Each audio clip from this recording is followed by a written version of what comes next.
Some 1,200 company representatives from over 60 different countries and regions arrived here in East China's Xuzhou City, where one of the largest construction machinery makers in the world is based. They came all the way here for these beasts. Brand new, custom-made, modern machines.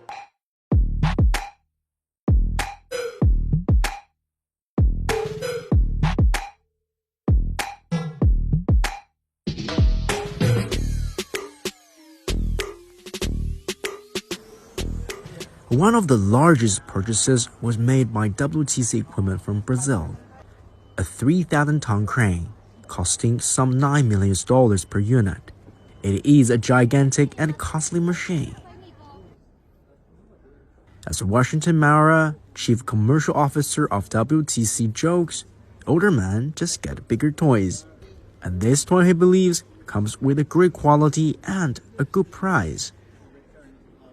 O que eu percebo hoje em dia é que todo o mercado mundial tem percebido é que os produtos chineses têm alcançado qualidade incrível por um preço extremamente honesto e tem sido hoje para nós, tanto do Brasil quanto da América Latina, os produtos de melhores qualidades com o preço mais honesto e mais justo possível.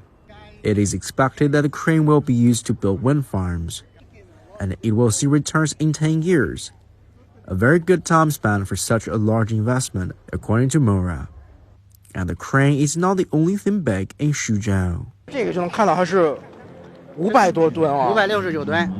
这个整机的重量是到接近570吨。这算是很大的了吗？这个的话，目前来说，在我们公司是第2大的。我们公司最大的还有700吨的。Yang Yufan is the president of Mining Machinery Research Institute at XCMG, the Xuzhou Construction Machinery Group.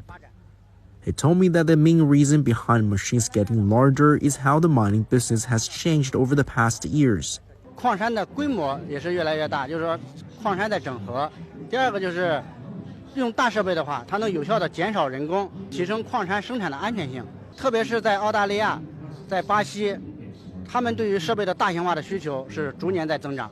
The global market for construction machinery saw stagnant growth at the time of COVID-19. Industry reports show that the market started to warm up after 2021. And the market size is expected to grow to over $180 billion by 2030, according to a market overview on Research Reports World. China is leading in this large and growing market as the largest construction machinery producer, holding a market share of around 46%. Followed by North America and Europe. Yeah, I think the market is strange. Maybe if you think a long time ago, the first time going the mind is Caterpillar. Now people think the other brands. I think the market's changed.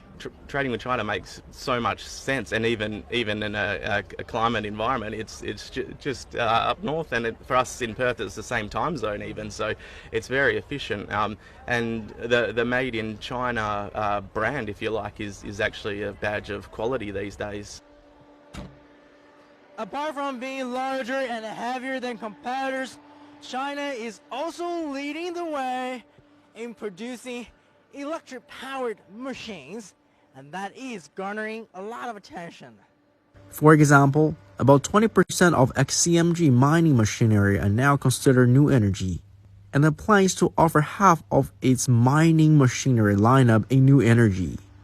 从第一季度来看，徐工的新能源产品出口增长286%，呈现出非常强劲的势头。因为新能源产品，一个是绿色低碳。 另外，真正的节能环保，它是节能的一个产品，客户对这块的需求是非常明确的。But how differently do electrified machines work? Are they easier to operate? They are a bit, because I mean it takes a bit of getting used to, because you don't hear it as much. They're very quiet. But like I went on before about the torque and the power, it's very it's very stable, you know, the same, you know, going forwards, backwards or slewing or operating the machine. It's an equal delivery of power. I've found that some of the electric machines are a bit easier.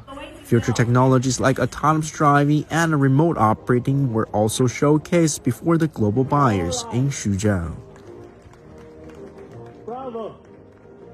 While some may view China's larger and bigger machines as a way to export its overcapacity, from what I've been seeing here is that the global market needs these more capable machines to improve efficiency. And speaking of sustainable and green development, China is at the forefront of electrifying construction machinery, an inevitable future path